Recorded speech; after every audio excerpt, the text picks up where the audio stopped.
और हमने रिपब्लिक भारत ने एक्सक्लूसिवली उमर अब्दुल्ला से बात करके ये समझने की कोशिश भी की कि उनका 370 को लेकर वाकई स्टैंड क्या है। तो उन्होंने फिर से ये बताया है कि 370 की वापसी वो फिलहाल नहीं सोच रहे। सुनिए जरा।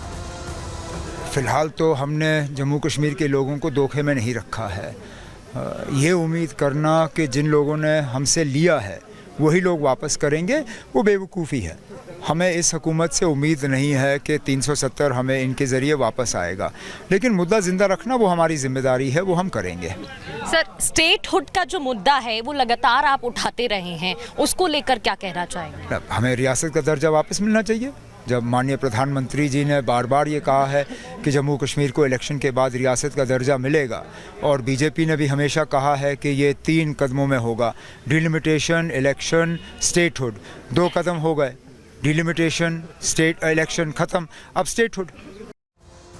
तो सुना आपने, स्टेटहुड की बात कर रहे हैं उमर अब्दुल्ला, और भारतीय जनता पार्टी इस पहल का स्वागत कर रही है। अगर वो तालमेल बैठाना चाहते हैं, बातचीत करना चाहते हैं, विकास करना चाहते हैं, तो बीजेपी का कहना है कि वो तो विकास के लिए प्रतिबद्ध है ही, और कश्मीर के विकास के लिए और प्रतिबद्ध है। सुनिए जरा आरपी सिंह को क्या कह रहे हैं। ये डिपेंड उन पे करेगा कि वह कितना रचनात्मक संबंध रखना चाहते हैं।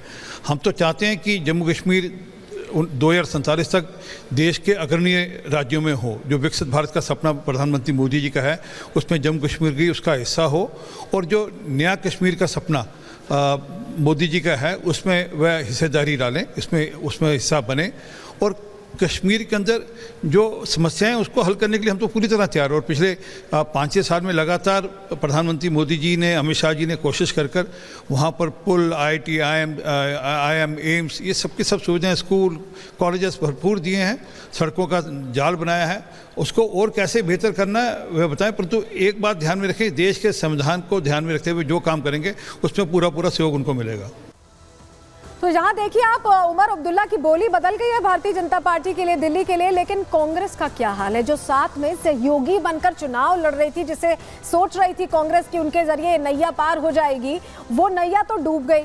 और अब ये कह रहे हैं उमर अब्दुल्ला कि सोचिए, सोचने का वक्त है। किस तरह से सलाह दे रहे हैं कांग्रेस को, आपको बताते हैं। जम्मू कश्मीर में देखिए, एनसी और कांग्रेस ने मिलकर चुनाव लड़ा। आप जानते हैं कि उमर अब्दुल्ला के साथ प्रचार प्रसार कर रहे थे राहुल गांधी, और 51 सीटों पर नेशनल कॉन्फ्रेंस और 32 सीटों पर यहां कांग्रेस ने चुनाव लड़ा था। बीच में भी उमर अब्दुल्ला ने ये कहा था, जब राहुल गांधी पहुंचे थे कन्विंसिंग के लिए और घाटी में थे, तो ये कहा था उमर अब्दुल्ला ने इशारों में कि उन्हें जम्मू पर ज्यादा ध्यान देना चाहिए, तभी से कटाक्ष कर रहे थे। और अब तो नतीजे सामने आ चुके हैं। 7 सीटों पर दोनों पार्टियों के बीच फ्रेंडली फाइट भी हुई थी। आपको ये भी जानकारी दें, कांग्रेस 11.97% वोट शेयर के साथ 6 सीटें ही जीत सकी। 32 सीटें मिली थी, 6 सीटें ही जीत सकी।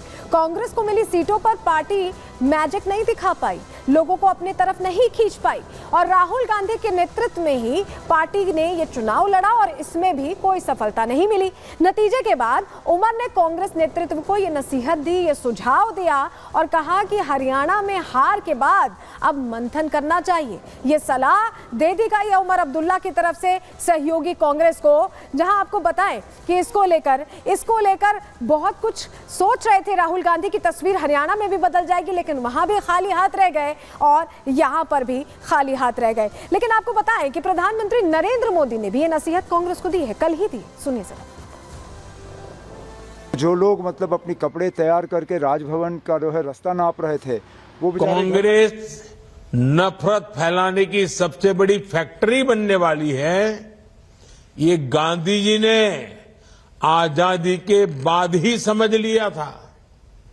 इसलिए ही गांधी जी ने कहा था कि कांग्रेस को खत्म कर देना चाहिए। कांग्रेस खुद खत्म नहीं हुई, लेकिन आज देश को खत्म करने पर तुली हुई है। इसलिए हमें सावधान रहना है। कांग्रेस की नीति है हिंदुओं की एक जाति को दूसरी जाति से लड़ाओ। कांग्रेस जानती है कि जितना हिंदू बटेगा उतना ही उसका फायदा होगा। कांग्रेस किसी भी तरीके से हिंदू समाज में आग लगाए रखना चाहती है, ताकि वो उस पर राजनीतिक रोटियां सेकती रहें। तो देखिए, सिर्फ उमर अब्दुल्ला ही इकलौते नहीं हैं जो तीर चला रहे हैं कांग्रेस पर। कांग्रेस की हालत इस वक्त बहुत खराब है, और इतनी खराब है कि जो सहयोगी थे वो बार बार प्रश्न पूछ रहे हैं। ऐसा लग रहा है नेशनल पार्टी है कांग्रेस, लेकिन अब ऐसा लग रहा है कि रीजनल पार्टीज अब आगे के जो चुनाव हैं उसमें तय करेंगी कि कांग्रेस को कितनी सीटें मिलनी। उनके इशारे के बाद ही ये तय हो पाएगा। कौन कौन सी पार्टीज अब सवाल खड़े कर रही हैं, देखिए आपने सुन लिया, उमर अब्दुल्ला तो कह ही रहे हैं। इसके अलावा समाजवादी पार्टी भी प्रश्न खड़े कर रही है, जिसके साथ लोकसभा चुनावों में उत्तर प्रदेश में उतरे थे, और उस पार्टी का ज्यादा, समाजवादी पार्टी का ज्यादा भला हुआ एज कम्पेयर टू कांग्रेस। लेकिन शिवसेना यूबीटी भी प्रश्न पूछ रही है। जो इनके एक तरह से इंडिया अलायंस के चेहरे हैं, वो अब धीरे धीरे करके कांग्रेस को साइडलाइन करने लगे, क्योंकि उनको ऐसा लग रहा है कि कांग्रेस को साथ लेकर बहुत कुछ फायदा तो नहीं हो रहा। और नेशनल पार्टी कांग्रेस अब रीजनल पार्टीज के इशारे पर काम करेगी, ऐसा भी लगता दिखाई दे रहा है, क्योंकि तस्वीर यही बार बार चुनावों में सामने आ रही है। बार बार ऐसा ही लग रहा है। लेकिन समझिए कि सबसे बड़ी मुसीबत अब कांग्रेस के लिए कहां खड़ी हो गई, आने वाले चुनावों के लिए।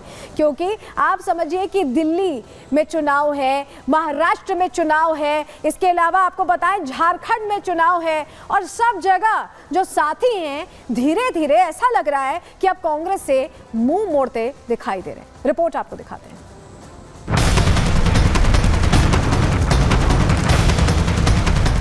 हरियाणा विधानसभा चुनाव में हार और जम्मू कश्मीर विधानसभा चुनाव में केवल 6 सीटें जीतने के बाद कांग्रेस की मुश्किलें बढ़ने लगी हैं। कांग्रेस के साथी नेतृत्व को नसीहत देने लगे हैं, पार्टी की रणनीति पर सवाल उठा रहे हैं, और यही वजह है कि आने वाले विधानसभा चुनावों के लिए कांग्रेस की जो आकांक्षाएं थी उस पर अब ग्रहण लग गया है। हरियाणा में कांग्रेस पार्टी ने सपा और आम आदमी पार्टी से तालमेल कर लिया होता तो आज हरियाणा में इंडिया गठबंधन की सरकार होती। भाजपा को पूरा प्रदेश दे दिया। हरियाणा में कांग्रेस में इतना आत्मविश्वास हो गया कि उसने और पार्टियों से बात तक नहीं करी। सबसे बड़ी मुसीबत कांग्रेस के लिए महाराष्ट्र, झारखंड और दिल्ली में होने वाले विधानसभा चुनावों को लेकर खड़ी हो गई है। पार्टी को लगा था कि हरियाणा जीत के बाद अपनी शर्तों पर गठबंधन में बात की जाएगी, ज्यादा सीटों पर चुनाव लड़ा जाएगा। लेकिन पार्टी के प्रदर्शन ने एक बार फिर कांग्रेस की हालत खराब कर दी है। हार का सबसे बड़ा असर महाराष्ट्र में महाविकास आघाड़ी गठबंधन पर पड़ने वाला है। कांग्रेस जो 2024 के लोकसभा चुनावों में सबसे बड़ी पार्टी के रूप में उभरी थी और इसी आधार पर अपने सहयोगियों के बीच विधानसभा चुनावों से पहले अपनी स्थिति मजबूत करना चाहती थी। लेकिन अब खराब चुनाव परिणामों ने कांग्रेस की बार्गेनिंग पावर को कम कर दिया है। उद्धव ठाकरे के नेतृत्व वाली शिवसेना आगामी चुनावों में ज्यादा सीटों पर चुनाव लड़ना चाहती है और ज्यादा सीटें जीतने के बाद सीएम के पद पर दावा करने की फिराक में है। ऐसे में अब इस हार के बाद कांग्रेस अपने लिए बार्गेनिंग करने की स्थिति में कमजोर पड़ती नजर आ रही है। इतनी एंटी इनकम्बेंसी के बावजूद भी भारतीय जनता पार्टी अगर सरकार बना रही है तो मैं सबसे पहले भारतीय जनता पार्टी को बधाई देना चाहूँगी कि उन्होंने ये कैंपेन अच्छे से लड़ा, जनता का विश्वास जीता। हरियाणा में डिस्पाइट एंगर वोट भी उन्हीं को गए, यानी विश्वास बनाए रखा कि बीजेपी में विश्वास बनाए रखा है। और कहीं ना कहीं कांग्रेस पार्टी को भी अपनी रणनीति देखनी पड़ेगी कि जैसे डायरेक्ट फाइट होती है बीजेपी के साथ, कांग्रेस कहीं ना कहीं कमज़ोर पड़ जाती है। कुछ ऐसा ही हाल कांग्रेस का बाकी राज्यों में भी है, जिससे साफ है कि हरियाणा और जम्मू कश्मीर में चुनावी असफलता ने न केवल कांग्रेस की राजनीतिक रणनीतियों को फेल साबित किया है, बल्कि दूसरे राज्यों की गठबंधन सरकारों के अंदर भी कांग्रेस की भूमिका पर सवाल खड़े कर दिए हैं। Bureau report, Republic Bharat.